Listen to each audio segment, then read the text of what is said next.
Greetings to the esteemed members of the Chicago City Council. Thank you for the great work you do as legislators, legislating one of the biggest cities and one of the most important cities in the entire country.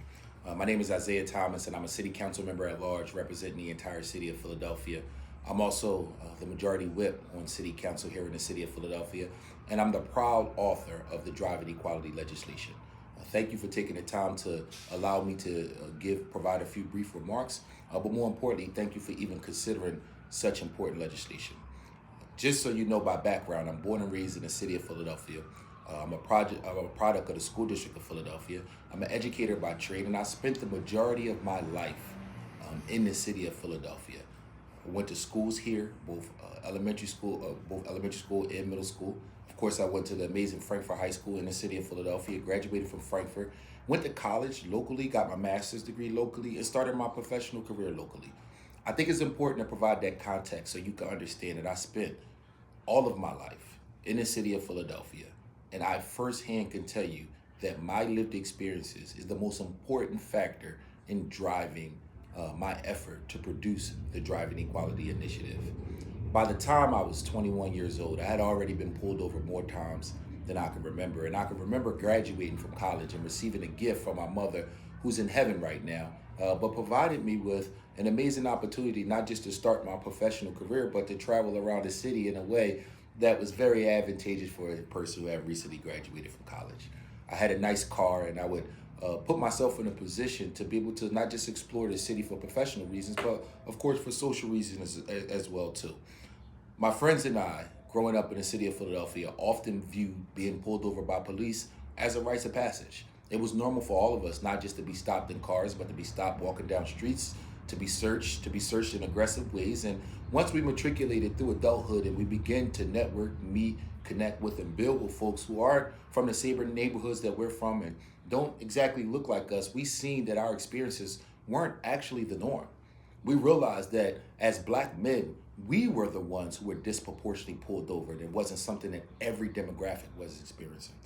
We realized that as Black men, when we did get pulled over, the way we were searched were not only unconstitutional, but a violation of our bodies. And that's a real experience that Black men have when we're searched, often during traffic stops that we far too often don't talk about. Outside of my lived experiences, the data supports this initiative.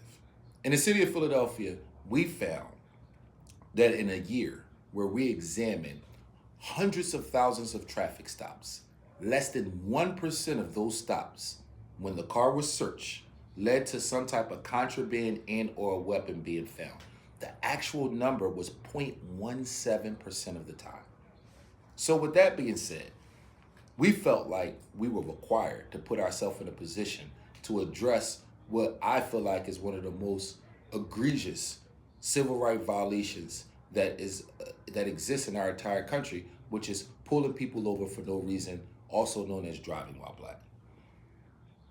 With the data and the lived experiences, we then use that as momentum to put ourselves in a position to try to create this complicated legislation.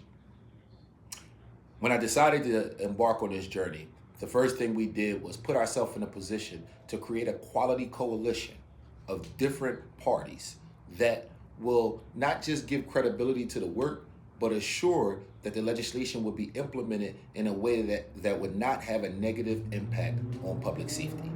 Members of that coalition included other members of City Council, the executive branch of government. At the time, the mayor was Mayor Kinney. It also included the Public Defender's Office. It also included other community stakeholders, but the most important partner in that coalition for us was the Philadelphia Police Department. We sat, negotiated, worked together for nearly a year. I believe the exact time was about 11 months. We met on a monthly basis to put ourselves in a position to identify 8 motor vehicle code violations that we can move from a primary reason to be pulled over to a second level of enforcement that we all agreed would not have a negative impact on public safety. Once we came to an agreement around what those 8 motor vehicle code violations would be, we then began to have dialogue with other members of City Council to make sure that they were comfortable with the actual legislation. Throughout the course of that process, of course, we had to amend the bill based on the input of some of my colleagues as well as folks who are now former colleagues. And by the time the bill was amended, we had a product that we felt like the entire legislative branch of government could be proud of, as well as all of the stakeholders who worked with us over that 11-month time period. The bill was introduced in its new form. We were fortunate enough that the bill was able to not just pass out of committee, but pass out of council and then be signed into law by the mayor. Driving equality is honestly one of the greatest legislative accomplishments of my life. And I say that because it is a bill that other cities have looked at as a possible solution to address this national problem that exists in a lot of urban areas as it relates to driving while black. While we've had the privilege to talk to a number of legislators and a number of people who represent a number of different cities, I always take a moment to give a shout out to my namesake, no relation, Councilmember Thomas in Memphis. A lot of us know that unfortunate situation that took place in Memphis some time ago. And when that incident took place and a black man lost his life to an incident that started with a traffic stop, the legislators down there thought that this could be a possible solution to address what we know as a national and social ill. And so for that reason, we recognize the impact of not just the legislation being passed here for us in Philadelphia, but the possibility of the legislation being replicated across the country.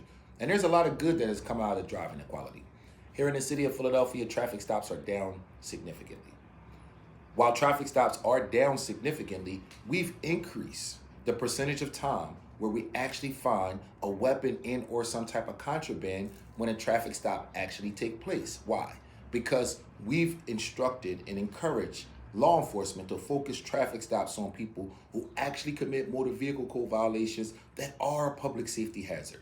Things like speeding, running a red light, turning left where you're not supposed to turn left, running through a stop sign, and so many other things that put people in danger.